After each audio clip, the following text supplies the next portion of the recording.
एक वृक्ष पर दो तोते रहते थे। तेज आंधी में दोनों बिछुड़ गए, एक चोरों की बस्ती में और दूसरा ऋषियों के आश्रम में। दोनों वहीं रहने लगे। दोनों को एक दूसरे का पता ठिकाना मालूम था। कई वर्ष बीत गए। एक दिन वाराणसी के राजा शहर के लिए निकले। वह चोरों की बस्ती के पास नदी के किनारे आराम करने लगे। इतने में किसी कर्कश वाणी सुनकर उसकी नींद टूट गई। यह वाणी एक तोते की थी जो बोल रहा था, अरे कोई है? इस आदमी के पास बहुत सा धन है। यह गले में मोतियों और हीरा की माला पहने हुए है। इसकी गर्दन दबाकर मोतियों की माला निकाल लो और लाश को झाड़ी में फेंक दो, किसी को पता भी नहीं चलेगा। तोते को मनुष्य की तरह बोलते देख राजा डर गया। वह आगे चल दिया और ऋषियों के आश्रम में पहुंच गया। ऋषि मुनि भिक्षा लेने के लिए गए हुए थे। इतने में वहाँ एक कोमल वाणी उनके कानों में पड़ी।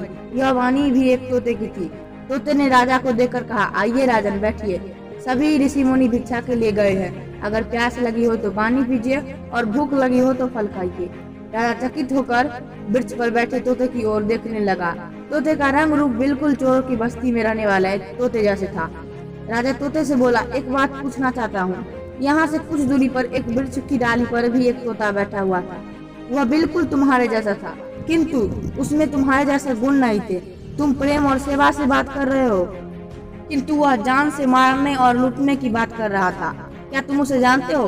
तोते ने कहा, हाँ राजन, वह मेरा सगा भाई है। संगति के कारण हम दोनों भाइयों के अलग अलग गुण आ गए हैं। कहा जाता है कि संगति का प्रभाव अनिवार्य रूप से पड़ जाता है।